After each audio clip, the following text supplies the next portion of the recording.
Student, इस video lecture में हम लोग 12th क्लास बिहार बोर्ड के लिए करेक्ट द सेंटेंस नाम का जो क्वेश्चन होता है उसको देखेंगे कि इसके क्वेश्चन जब अपने एग्जाम में आएंगे तो उसे हम कैसे सोल्व करेंगे।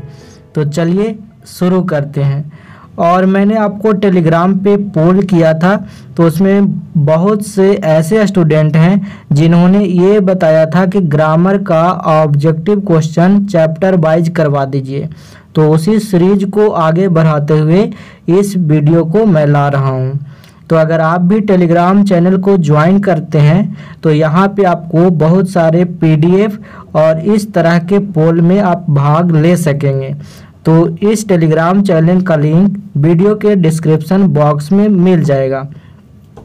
आगे मैं बता दूं कि अगर आप चूज द करेक्ट सेंटेंस को बनाना चाहते हैं तो आपका जो ग्रामर है वो ग्रामर कंप्लीट आपको पढ़ा हुआ होना चाहिए, क्योंकि ग्रामर के बेसिस पे ही आप ये तय करोगे कि कौन सा सेंटेंस सही है और कौन सा गलत है।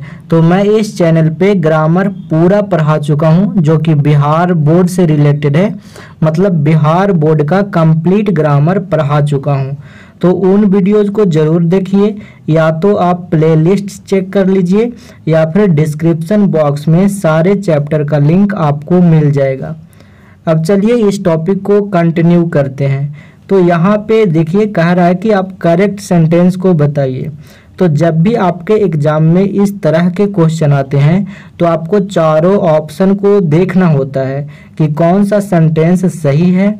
जो सही होगा उसको हम आंसर करेंगे। तो पहला सेंटेंस है आई बिल केम। तो देखिए बिल एक मॉडल वर्ब है, इसके बाद वर्ब की मेन वर्ब की पहली फॉर्म आएगा, तो यहाँ पे केम लिख दिया है, इस वजह से पहला सेंटेंस गलत। दूसरा सेंटेंस है ही ऑफन केम हेयर।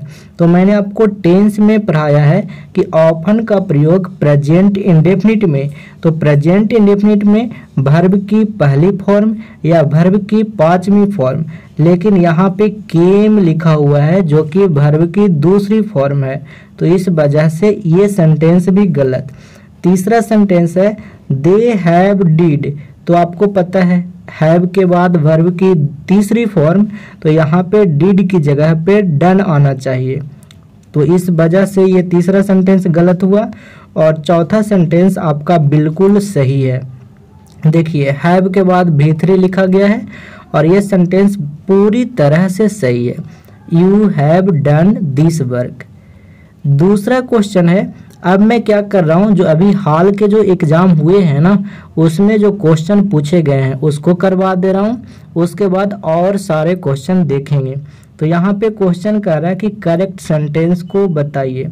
तो सबसे पहले मैंने आपको टेंस में ही पढ़ाया था कि टुमारो का प्रयोग फ्यूचर इंडेफिनिट टेंस में होता है। तो यहाँ पे टुमारो लगा हुआ है तो फ्यूचर में ये पहला सेंटेंस ही है। अब बिल एक मॉडल वर्ब है, इसके बाद वर्ब की पहली फॉर्म आएगा मेन वर्ब का, तो यहाँ पे रिटर्न V1 फॉर्म में है, तो इस वजह से पहला सेंटेंस बिल्कुल सही है। दूसरा सेंटेंस गलत क्यों है, क्योंकि यहाँ पे टुमारो लगा हुआ है और यहाँ पे वर्ब की दूसरी फॉर्म दिया है जो कि गलत होगा। तीसरा सेंटेंस गलत इसलिए है क्योंकि टुमारो लगा हुआ है और ये फ्यूचर को बताता है और ये प्रेजेंट में सेंटेंस है और ये पास्ट में है, इस वजह से ऑप्शन डी भी गलत होगा। ठीक है, चलिए अगला क्वेश्चन है करेक्ट सेंटेंस को बताना है। तो यहाँ पे मैंने आपको आर्टिकल में पढ़ाया था कि कोई भी काउंटेबल नाउन किसी सेंटेंस में आता है तो उस काउंटेबल नाउन के पहले आर्टिकल ए या एन का प्रयोग जरूरी होता है।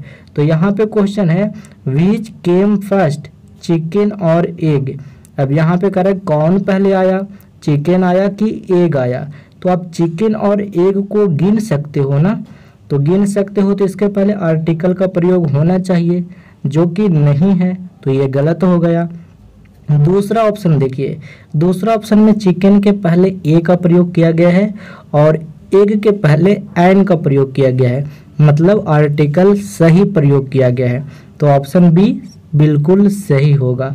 ऑप्शन सी गलत क्यों है?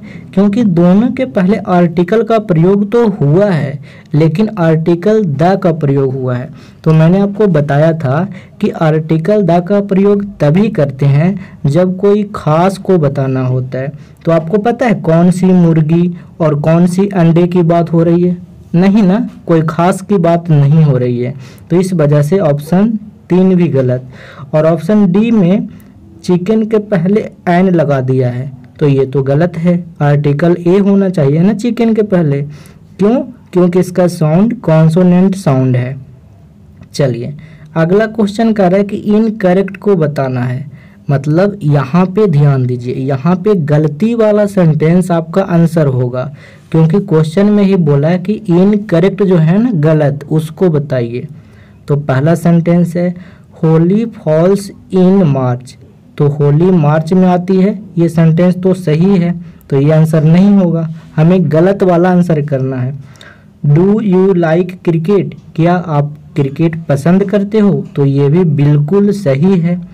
अगला है ही स्पीक्स इंग्लिश। तो ये भी सेंटेंस सही है।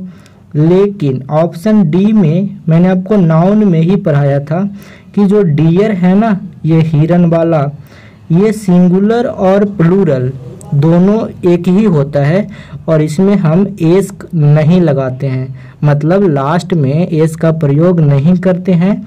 लेकिन यहाँ पे डी नंबर में किया हुआ है, तो डी नंबर सेंटेंस गलत है और हमें गलत वाला आंसर बताना था। नेक्स्ट क्वेश्चन है करेक्ट सेंटेंस। करेक्ट सेंटेंस को बताना है।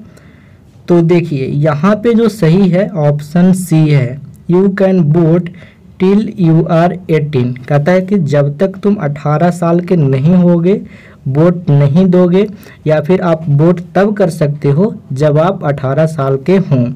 यहाँ पे ओनली व्हेन का मतलब पता है क्या है? कि जब 18 का हुए उसी समय वोट करोगे, 19 के बाद नहीं करोगे, मतलब 19 20 ये नहीं करोगे। तो ऐसा तो नहीं है, तो आपको सेंस भी ध्यान रखनी है। और बी नंबर भी उसी प्रकार से गलत हो जाएगा और डी नंबर भी उसी तरह से गलत होगा। तो सबसे सही जो सेंस दे रहा है ऑप्शन सी दे रहा है। अगला क्वेश्चन है करेक्ट सेंटेंस को बताना है। तो देखिए मैंने आपको आर्टिकल में ही पढ़ाया था कि जब भी कोई सुपरलेटिव एडजेक्टिव, देखिए most beautiful, beautiful, more beautiful और मोस्ट ब्यूटीफुल, ये क्या है? सुपरलेटिव एडजेक्टिव है। तो मैंने बताया था कि कोई भी सुपरलेटिव एडजेक्टिव का प्रयोग किसी सेंटेंस में होगा तो उसके पहले आर्टिकल द का प्रयोग होगा। तो इस वजह से ऑप्शन ए गलत हो गया, क्योंकि यहाँ पे आर्टिकल ए का प्रयोग किया गया है। हमें चाहिए आर्टिकल द। अब बी नंबर ऑप्शन में देखिए द मोस्ट ब्यूटीफुल है ना, सुपरलेटिव डिग्री है मोस्ट ब्यूटीफुल, और उसके पहले आर्टिकल द का प्रयोग हुआ है। तो ये सेंटेंस बिल्कुल सही है। अब सी नंबर गलत क्यों है? क्योंकि देखिए आर्टिकल तो यहाँ पे तो सुपरलेटिव डिग्री मोस्ट ब्यूटीफुल किया गया है, लेकिन यहाँ पे दोनों तरफ एज लगाया गया है जो कि पॉजिटिव डिग्री में होता है।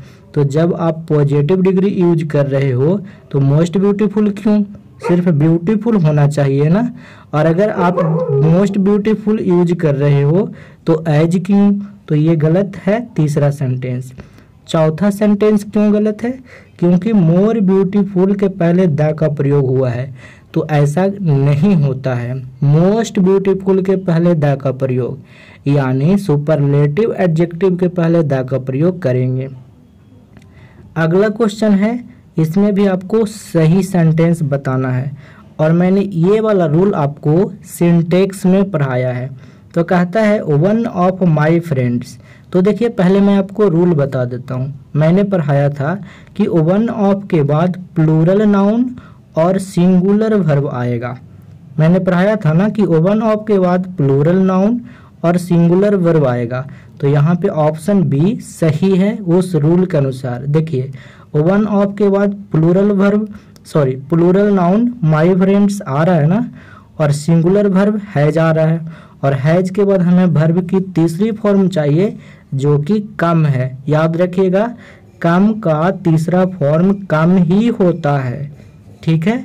तो बी नंबर ऑप्शन सही है। ए नंबर क्यों गलत है ये मैं बता रहा हूँ। यहाँ पे हैव आ गया, लेकिन हमें चाहिए सिंगुलर वर्ब, तो इस वजह से गलत हुआ। अब सी नंबर ऑप्शन क्यों गलत है? सी नंबर में यहाँ पे देखिए फ्रेंड लिखा हुआ है, जबकि ये फ्रेंड्स होना चाहिए, प्लूरल होना चाहिए। रूल कहता है कि वन ऑफ के बाद प्लूरल नाउन आना चाहिए, जबकि यहाँ पे फ्रेंड सिर्फ लिखा हुआ है, तो सिंगुलर हो गया ना, हमें प्लूरल चाहिए। डी नंबर में देखिए यहाँ तक तो ठीक है, वन ऑफ के बाद प्लूरल नाउन, लेकिन यहाँ पे सिंगुलर वर्ब होना चाहिए, हैव नहीं हैज होना चाहिए, तो डी गलत हुआ। अगला सेंटेंस देखिएगा, अगला सेंटेंस है, ये मैंने क्वेश्चन टैग में आपको बताया है। क्या बताया है कि अगर इधर सेंटेंस अफर्मेटिव में हो तो उसको क्वेश्चन टैग निगेटिव होता है। तो चलिए इसको चेक करते हैं। रमन इज माय फ्रेंड, तो इजंट ही, तो देखिए इधर अफर्मेटिव था, इसका क्वेश्चन टैग निगेटिव है और एक ही टेंस में है ना। यहाँ पे देखिए इज है लिखा हुआ, तो क्वेश्चन टैग भी इज से ही बना है और रमन के लिए प्रोनाउन यूज हुआ ही, तो बिल्कुल पहला सेंटेंस ही सही है। अब दूसरा सेंटेंस गलत क्यों है इसको देखते हैं। तो दूसरा सेंटेंस में क्या लिखा हुआ है? दूसरा सेंटेंस है Raman is my friend is he, तो अब यहाँ पे देखिए रमन इज माय फ्रेंड, ये क्या है? अफर्मेटिव है, तो इसका क्वेश्चन टैग में नॉट लगा हुआ होना चाहिए, जो कि नहीं है, तो इस वजह से गलत हुआ। और ऑप्शन सी में वही बात है, इधर में नॉट नहीं लगा हुआ है, तो क्वेश्चन टैग में नॉट होना चाहिए, तो यहाँ भी गलती क्वेश्चन टैग है। यहाँ पे देखिए इज माय फ्रेंड, इज वाला है सेंटेंस और यहाँ पे डजंट बनाया है, तो इज वाला डजंट तो नहीं होगा, तो यहाँ भी क्वेश्चन टैग गलत है। तो सही कहाँ था? ऑप्शन ए में। तो आपको ऐसे ही बताना होता है, 4 ऑप्शन दिया होता है और उन 4 ऑप्शन को ग्रामर की मदद से आपको बताना होता है कि कौन सा सेंटेंस सही है। तो आप ग्रामर जब तक पूरा ना पढ़ोगे ये प्रॉब्लम होगा। तो पूरा ग्रामर प्लेलिस्ट से देख लेना, या फिर मैंने बिहार बोर्ड के लिए एक बहुत ही बेहतरीन नोट्स बनाया है ग्रामर और बुक दोनों सेक्शन का, तो उसे आप वीडियो के डिस्क्रिप्शन से डाउनलोड भी कर सकते हैं। चलिए अब ये क्वेश्चन देखते हैं। क्वेश्चन कहता है this is a girl who loves me, तो मैंने आपको बताया था, यहाँ पर देखिए कोई खास लड़की है ना, कह रहा है कि यह वही लड़की है जो मुझे प्यार करती है, तो कोई खास लड़की है, तो यहाँ पे गर्ल के पहले आर्टिकल द आना चाहिए, जो कि ऑप्शन ए में नहीं है, तो ये गलत हो गया। ऑप्शन बी में देखिए दिस इज द गर्ल, यह वही लड़की है, ठीक है। हु लव्स मी, तो ये सेंटेंस तो सही हो गया ना। देखिए गर्ल सिंगुलर है तो लव्स भी सिंगुलर है, मतलब वर्ब भी सिंगुलर आया है, तो 2 नंबर बिल्कुल सही है। सी नंबर क्यों गलत है? क्योंकि सी नंबर में लिखा this is the girls, plural लिखा है, तो आप बताइए जब कहेंगे यह लड़कियां हैं तो लड़कियां होगा तो दिस तो नहीं बोलेंगे ना, मतलब प्लूरल हो गया, उसके लिए दिस थोड़ी हो ना लगाएंगे, तो यहाँ पे इस कारण से ये सेंटेंस की बनावट गलत है।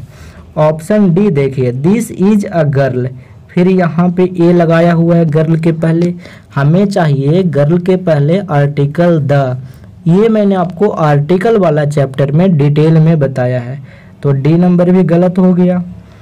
अगला देखिएगा, अगला क्वेश्चन है, अब ये क्वेश्चन ना बहुत अच्छा क्वेश्चन है, अगर आपको ग्रामर आता है तो वीडियो को पॉज करके ज़रा कमेंट में आंसर बताइए इसका कौन सा होगा। अब मैं आपको सॉल्यूशन बताता हूँ, तो ध्यान से सुनिएगा नहीं तो कन्फ्यूजन होगा। देखिए सभी में सब्जेक्ट क्या है? द पोएम, और पोएम तो खुद नहीं लिख सकता ना, पोएम अपने से थोड़ी ना पोएम है और पोएम लिख गया, पोएम को दूसरा कोई लिखेगा, मतलब कि पोएम जो होगा वो सब्जेक्ट बनेगा तो पैसिव वॉइस में होगा, है ना। तो देखिए तो एक्टिव वॉइस में यहाँ पे ऑप्शन सी है, तो ये तो गलत हो जाएगा ना। द पोएम हैज कंपोज्ड, मतलब पोएम कंपोज किया, मतलब पोएम लिख रहा है क्या? खुद पोएम काम कर रहा नहीं ना, पोएम तो काम ही नहीं कर रहा है, तो एक्टिव वॉइस में गलत होगा।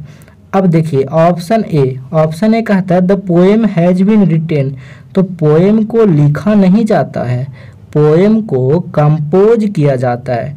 तो अगर सेंस के हिसाब से देखेंगे तो ऑप्शन बी ज़्यादा अच्छा है ऑप्शन ए से।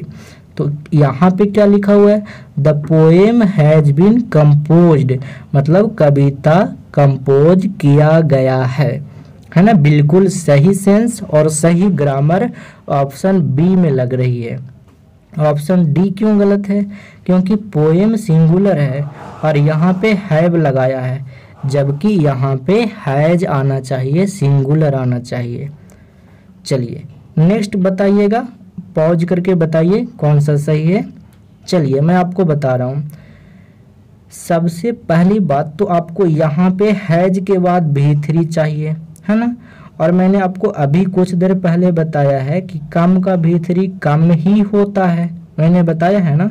तो देखिए हैज के बाद कम आया है, ठीक है, हैज के बाद केम आया है, तो ये सेंटेंस तो यहाँ पे ही गलत हो गया। अब हैज के बाद यहाँ कम आया है, तो ये भी ठीक है, और हैज के बाद कम्स आया है लास्ट में, तो ये भी गलत। यानी यहाँ पे देखना है ए और सी में। तो पहला सेंटेंस है he has come here to learn something, तो टू के बाद V1, यहाँ भी सही सेंटेंस है, और हैज के बाद भी3, तो ऑप्शन ए जो है ना बिल्कुल सही है। ऑप्शन सी क्यों गलत है, क्योंकि 2 के बाद V4 लिखा है, जबकि हमें 2 के बाद V1 चाहिए। ऐसा मैंने आपको प्रीपोजिशन वाली वीडियो में डिटेल में बताया है। अगला देखिएगा, मैंने आपको टेंस में बताया है ये रूल, करेक्ट सेंटेंस पहचानना है आपको कौन सा करेक्ट है।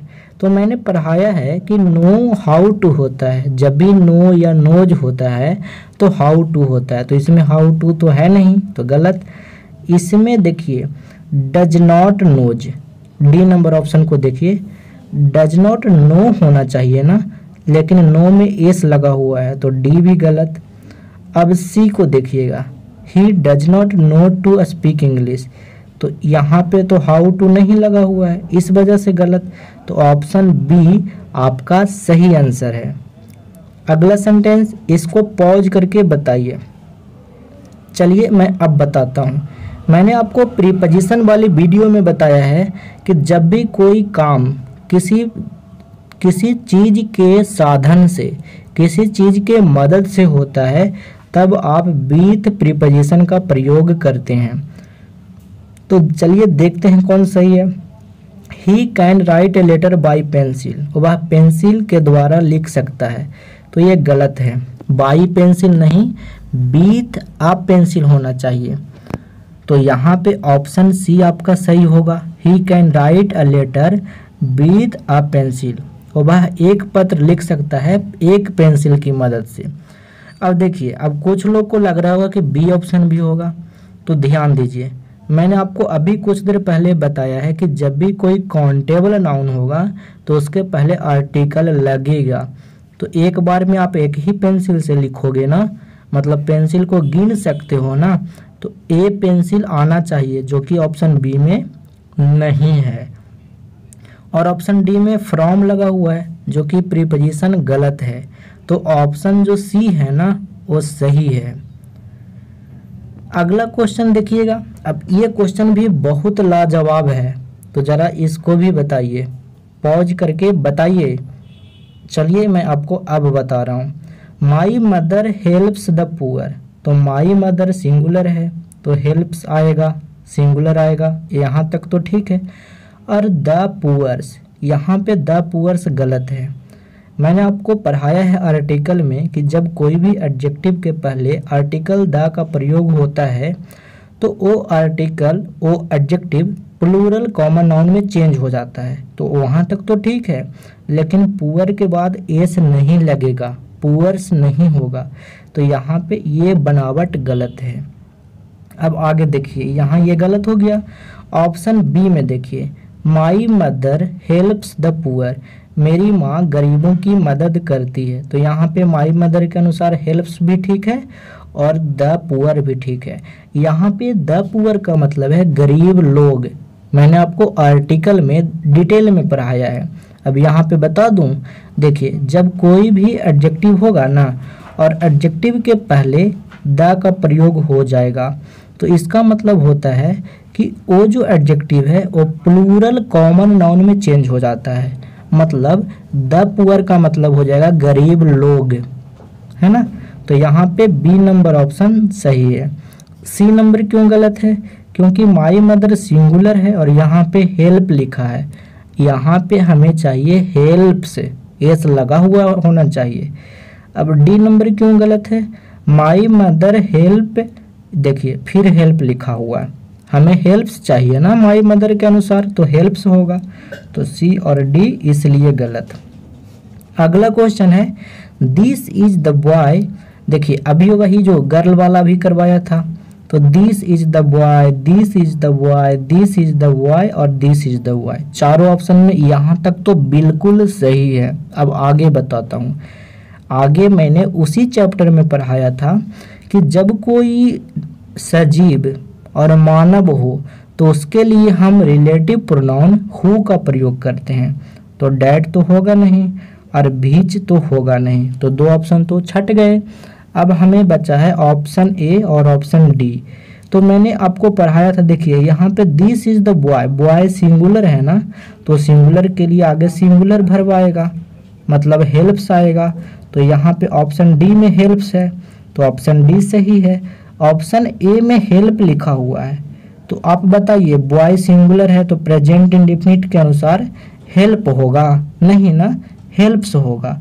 तो यहाँ पे इस वजह से ऑप्शन जो ए है उसमें हेल्प लगा हुआ है, इस वजह से गलत, और ऑप्शन डी में हेल्प्स लिखा हुआ है तो सही होगा। अगला क्वेश्चन बताइएगा पॉज करके, ये भी अच्छा क्वेश्चन है। चलिए मैं अब आपको बताता हूँ। ये प्रेजेंट परफेक्ट कंटिन्यूअस टेंस का है, मैंने आपको पढ़ाया था।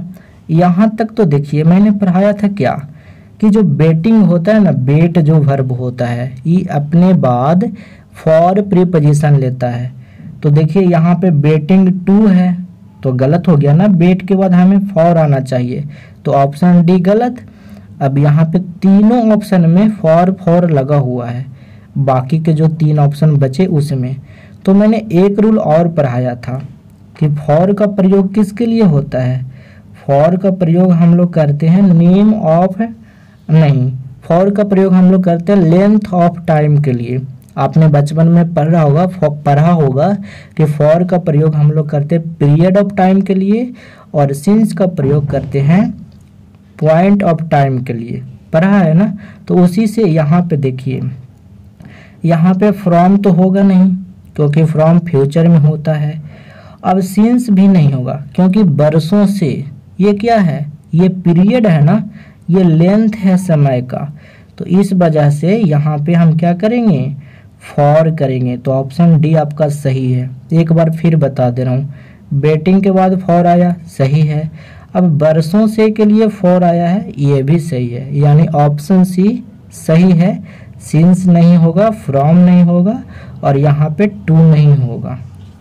चलिए अगला क्वेश्चन, ये भी बहुत इंपॉर्टेंट, सारा जो क्वेश्चन करवा रहा हूँ ना बहुत इंपॉर्टेंट रूल से करवा रहा हूँ। तो ये मैंने आपको टेंस में पढ़ाया था। टेंस में हमने पढ़ाया था कि इफ क्लॉज जो होगा ना प्रेजेंट इंडेफिनिट में, और दूसरा जो क्लॉज होगा वो फ्यूचर इंडेफिनिट में। तो देखिए सारा इफ क्लॉज मैंने प्रेजेंट इंडेफिनिट में दिया है, तो गलती इधर ही होगा, है ना। तो चलिए अब चुनते हैं कहाँ पे गलती है। तो इफ क्लॉज प्रेजेंट इंडेफिनिट, पहला ऑप्शन को देखिए तो सही है यहाँ पे, लेकिन दूसरा जो क्लॉज होगा वो फ्यूचर इंडेफिनिट में होगा। तो यहाँ पे आई गो है तो फ्यूचर में तो नहीं है, तो गलत हो गया। दूसरा ऑप्शन देखिएगा, ऑप्शन बी में है आई विल गो देयर, तो ये तो फ्यूचर इंडेफिनिट में है और विल के बाद V1 भी आया है गो, तो ये ऑप्शन बी आपका सही है। ऑप्शन सी क्यों गलत है, क्योंकि ऑप्शन सी में वुड गो लगा हुआ है, जबकि ये वुड नहीं लगेगा। अब ऑप्शन डी क्यों गलत है, ऑप्शन डी में बिल के बाद बेंट लगा हुआ है, तो मैंने आपको वीडियो के शुरुआत में ही बताया है कि कोई भी मॉडल वर्ब अपने बाद वर्ब की पहली फॉर्म लेता है, और यहाँ पे बेंट है जो वर्ब की दूसरी फॉर्म है ऑप्शन डी में। तो बिल के बाद गो आना चाहिए ना, जबकि यहाँ पे बेंट लिख दिया। तो ये थे मोस्ट इम्पॉर्टेंट करेक्ट सेंटेंस। अगर आप पीडीएफ या ई बुक लेना चाहते हैं या फिर प्रतिदिन क्यूज करना चाहते हैं तो आप Birbal Prasad sir telegram channel को ज्वाइन करिएगा, और इस टेलीग्राम चैनल का लिंक वीडियो के डिस्क्रिप्शन बॉक्स में दिया हुआ है। आज तक इतना ही। Thanks for watching. Bye bye. मिलते हैं नेक्स्ट वीडियो में।